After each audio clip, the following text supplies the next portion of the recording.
Good evening, everyone. My name is Vernisha Jones. I'm currently a freshman at Malcolm X College. I'm 19 years old, and I am the president of the West Garfield Park Youth Council.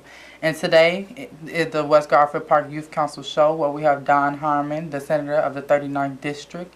And today we're going to be discussing the different topics in the community and how to save our youth.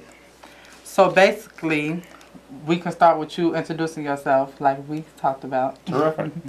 Well, thanks, Vernisha. Thanks for having me. I really appreciate the opportunity to be here with you. My name is Don Harman. I'm the senator representing the 39th Legislative District, which runs from the west side of the city of Chicago in the Austin neighborhood through my hometown of Oak Park, all the way north and west through the suburbs to O'Hare Airport and fairly deep into DuPage County. So I've been in office for 14 years now, which is hard for me to believe. It seems like just yesterday I got started, but no end of challenges down in Springfield we're still trying to wrestle with.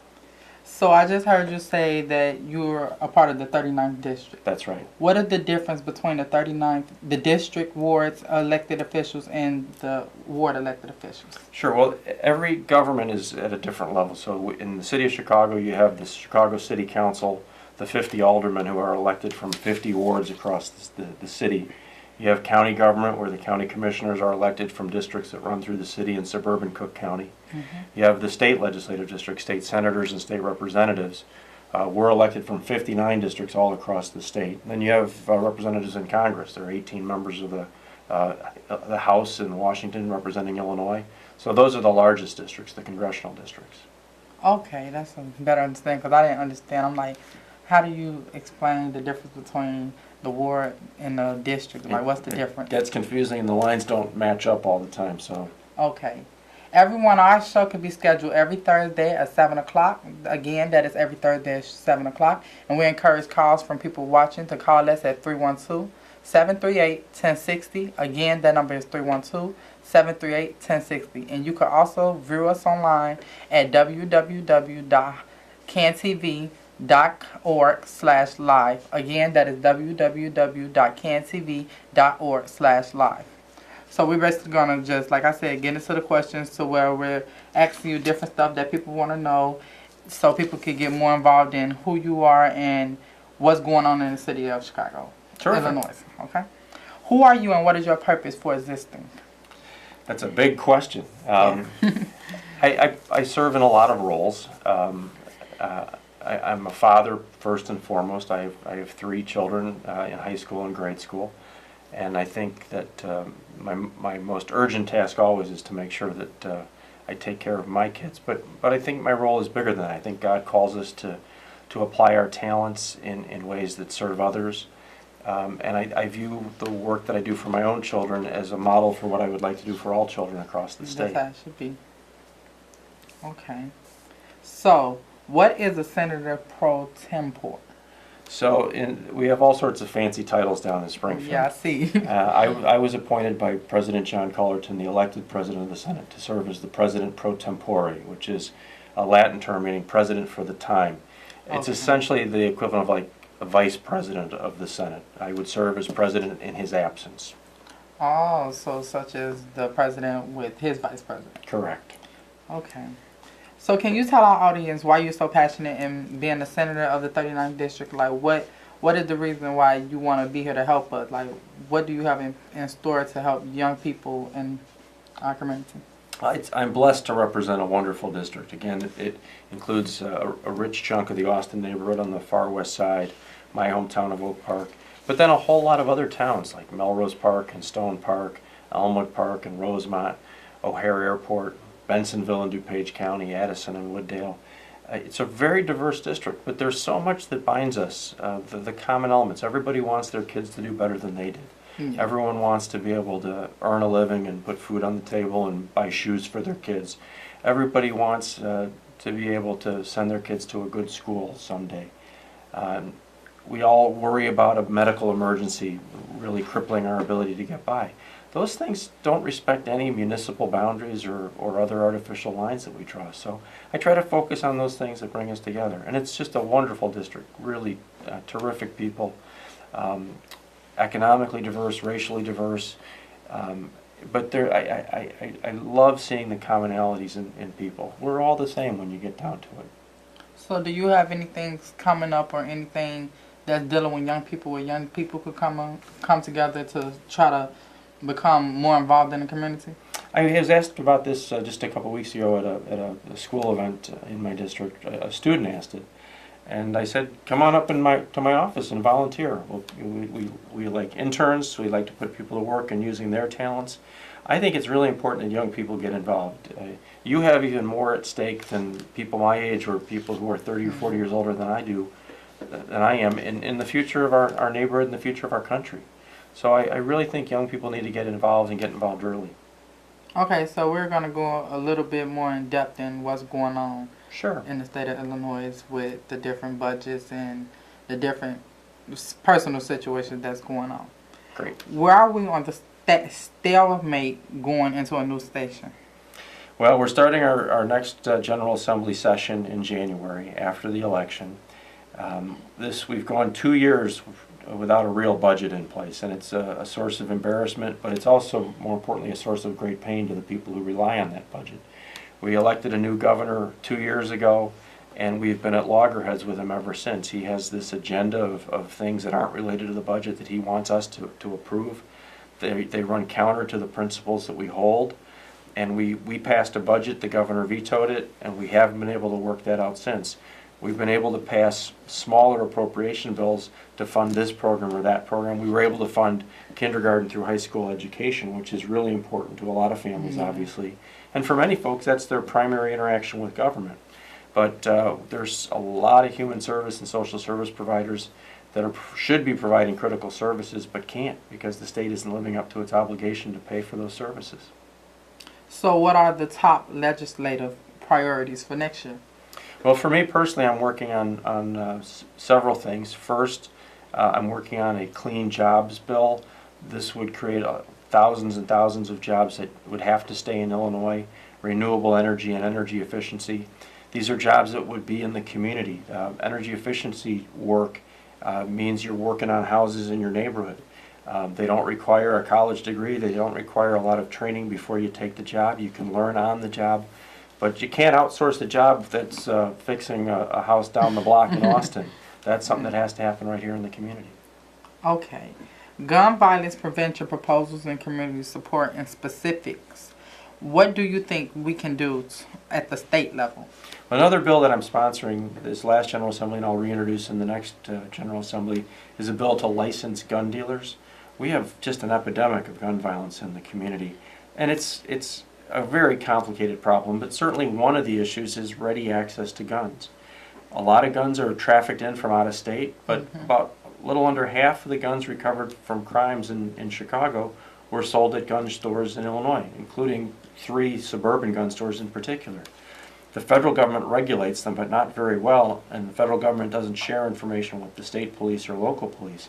We need to be able to regulate those gun dealers at the state level so that we can get in there and make sure they're not selling guns to people who shouldn't have them. We also need to address this as a much more complicated problem than just guns. We need to make a real investment in the community. I was at a luncheon today with my colleague Senator Kwame Raoul, who's really been a leader on this issue, and he's working on legislation that would increase penalties for people who repeatedly use guns illegally. But he made the real strong point. We've got to invest in young people in the community so that turning to violence doesn't seem like a smart thing to do. And it's going to take a lot of work and a lot of diligence and some patience, but we need to focus on the true cause of the problem. We can try to take guns off the street, and we should, but we need to understand why young people are turning to violence in the first place. So what are some things that you guys have in mind to try to stop it or try to prevent young people from going to guns? There are some really good programs. There's a program that I visited here in Austin not too long ago called Becoming a Man, BAM. It's a program that's being run in the schools. It's really turning young lives around. This group of young people went to the White House and met with President Obama. The Mayor Emanuel, in the wake of the number of shootings, has made a commitment, as I understand it, to invest further in this program, spread it out across the Chicago public schools. So we need to look at what's working and we need to look at the evidence, and then we need to try to replicate that so that more young people have advantages of those programs. So what is the age limit for the band program? I know it was being offered in the high schools. I don't know if there's an upper limit or a lower limit. If the principles work, I would hope that we would find the resources to expand it to every age group where it would benefit the young Yes, people. because that's what that'd be my concern. Like, they have programs where they have a program where they be like 14 to 18. But then at the same time, it be stuff going on with kids that's 13 and 12 that's killing each other, or stuff going on with people that's over 18 that need the same type of counseling that younger people are getting, the people in that age range are getting supported with. So, you know, you raise a great point, and this is another bill I've been working on in Springfield for several years, is how do we deal with young offenders? Whether you're 18 or 22 or 23, the science says that our brains aren't fully developed until we're, at least especially boys, until we're 25 or 26. Yeah. But we're sentencing young people to 30 and 40 years in jail or to life sentences. When really, if we invested more wisely in prevention and rehabilitation, we could turn those folks around. Yeah, realizing like what's actually going on, the reasonings. Exactly. Yeah, I understand that, because it's a lot of stuff going on in the community now, and like a lot of, like, with people, it be certain people that I know with stuff going on, and it's like, if people only knew exactly what that person was going through, or that person only needed somebody to talk to, or somebody to actually listen to them. That's why I feel like it needs to be more programs out for all ages, not just a certain age limit, to help young people. We need a seamless web of programs that, Yes, that help young people all the way until they're ready to go. So have you ever thought about bringing out a program like under you, to where you help young people? Representative Camille Lilly and I have been working on a program. And again, right to your point, we focus on different ages. So Representative Lilly was really focusing on the age of 17. I remember. You remember that program? Yes. Yeah. And it's a good program, but I think you've reminded us that we need to look at each step, but we need to look at all the steps at the same time. Because everybody needs help. Yep, no doubt about it. So, since we're talking about young people, why is it important to vote and remain engaged in our community? It is so important for young people to vote in particular. I was at a high school group yesterday, and I asked how many people in the group were 17 or 18 and were going to vote. And I asked about voter participation, and they weren't able to guess. But in a presidential year, when everybody's excited about voting, only about 40% of people between 18 and 30 vote. If senior citizens over 60, it's 70% plus. There's a huge gap between seniors and young people. And seniors, I hope they live a long and happy life, but I think just mathematically they have less invested in the future because their future will be shorter than yours.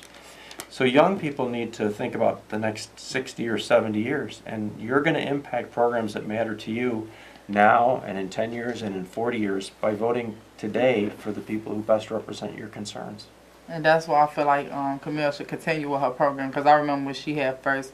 Well, we're gonna take this caller, and then I'm gonna tell you about when she first told me about the 17 program. Okay. Hello, caller. Question or comment? Hello. Yes. I have a question for Senator Harmon. Yes. Can you hear me? Yes. Okay, my question is for Senator Harmon, and my question to you is what can be done in order? I think there's something that needs to be done in order to get the youth to be more interested in being involved in like the different elections and whatnot that's going on. And I think it has a lot to do. The reason why the youth are not involved is because in this day and time, the youth are not offered a whole lot. They're not doing a whole lot to inspire our youth. So our youth are at a young age giving up on themselves. And I want to know, what can you as a senator do to make a difference in the lives of our youth and bring different programs and whatnot into the public schools and whatnot to inspire the youth to want to get out and vote and want to make a difference for their future? Can I say something? Sure. Well, that was just like going back on what I was going to say about Camille Lilly with the 17 program. She brought a program together where get out of my room. I know when she first started, she called me and was like, Bernicia, can you give me some ideas of what you think young people are like if I was to do a program about voting, but at the same time I want to make it fun. And so she brought a program together where she brings people that are 17 finna turn 18, and available to vote. And but she at the same time she like, I'm gonna get food, I'm gonna get music, like I'm gonna get everything. But at the same time, y'all doing something important, but we're having fun at the same time. So I feel like if people get stuff like that together to bring youth, they'll get more young people to vote. That's a great idea. I wish I had a better answer for you, and it's hard, and the fault goes both ways. I think we as adults are not very good at figuring out what is appealing to young people. Yes. The things that we try to do often fall flat, and that's difficult. I know with my own kids, trying to get them interested and inspired in things can be a challenge. But I also remember what I was like when I was 17 or 18. I wasn't thinking about politics or government or public policy. I was thinking about much more immediate things, music and sports and the stuff I wanted to do. So I think we have to meet in the middle. We have required now in schools teaching civics, which has fallen out of favor for decades. And I hope that if young people are exposed to civics in their school programs early on, they'll at least start to appreciate how important it is, so that when we adults clumsily encourage young people to get involved, maybe some of that will resonate. So, talking about the voting system, how have you worked to increase access to the ballot box, and what is left to be done? Thanks for that question. That's a great one. That's something I've been working on since I got to the Senate. Can we hurry up, take this call? Absolutely. So you can think about what you want to Sure. say. Hello, caller, question or comment? I have a comment for Senator Harmon. Senator Harmon, I just want to ask you, if you're going to be running for office again, can you let us know what your punch number will be? What will your number be in the election poll? That's a very kind question. And I'm going to hang up to listen. I am not up for election this November, but I never wanted to be one of those politicians who only came around at election time. So I'm out because it's good for the community, and it's always good to be in touch and to communicate. I'll encourage you to come out and vote for all of my colleagues who are running for re-election. There are a lot of great people on the ballot, like Senator Kim Lightford and Representative Camille Lilly, Representative LaShawn Ford. We all team up to represent the Austin neighborhood. But I'm not on the ballot right now. I appreciate you asking, but I'll be off. Maybe in a couple of years I'll be on. I hope to be on the show many times before then, though. Okay, that's possible. Okay, back to the question. On voting. So yes. When I first took office 14 years ago, it was actually fairly difficult to register to vote. You had to find a deputy registrar, someone who was officially licensed by the state, and you filled out this cardboard card, and it went into a binder. We've really done a great job in Illinois of expanding the ability to register to vote, and I've been proud to sponsor many of those bills. So you can register to vote online. Up until a weekend ago, you could have done that. Going into this election, we had 40,000 plus people register to vote in one weekend online. We have early voting now, which we never used to have. So it's not just election day. You can vote for about a month before the election. That's going on right now. It's not only downtown, but it's out in the community. Right. But even if you haven't registered to vote on the morning of election day, it's not too late. I passed a law a couple years ago that allows for same-day voter registration. You can go to your precinct and present yourself to the election judges. You can register to vote right there and then vote on the same day. What we have left to do is to make sure that everybody who provides their information to the government when they're getting a driver's license or a state ID or applying for certain government benefits, they become automatically registered to vote so long as they've proven up all the things that they need to prove to register. Okay. So basically, we got an event coming up next week, November 9th, 2016 at 5 o'clock at George Leland Grammar School, 512 South Laverne, where we would like for families to come together for a Thanksgiving dinner. And basically, we're going to have the different elected officials there who will talk, and we will be giving away different dinners to families and just having a good time for the Thanksgiving season. So back to what we were talking about. Can you share with our viewing audience some of the programs and or services you know of that have assisted young people from becoming victims or a part of a negative or violent lifestyle?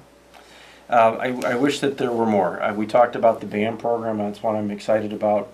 I know that we had some good experience with the ceasefire program, reaching out to folks in the community to try to mediate disputes before they turned into a real fight.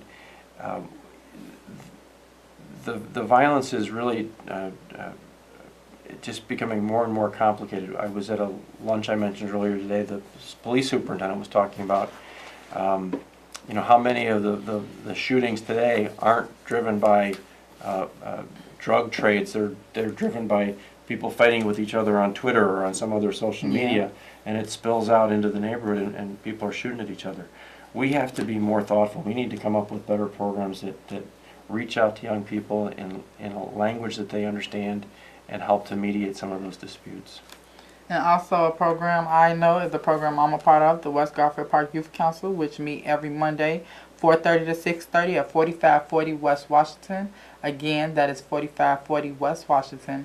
You can contact us at 773-287-5821. Again, that number is 773-287-5821.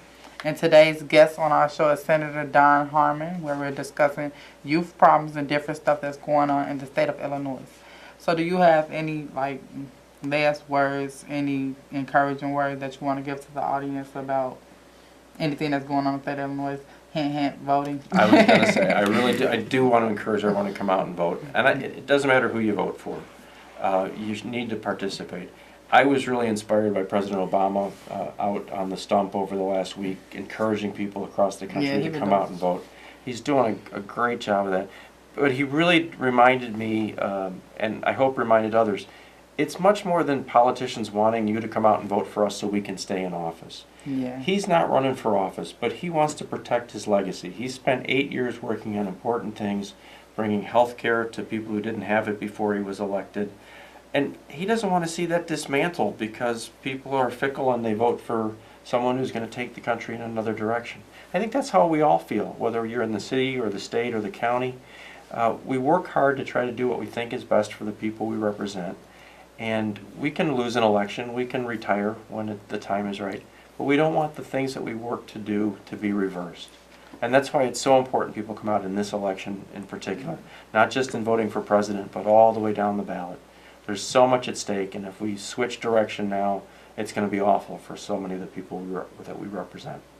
So do you feel, because to me it feels like this election is one of the most important, it seemed like one of the most important elections. Like, even when Barack Obama was running for president, it didn't seem as important as this one is. Do you feel like this is one of the most important elections?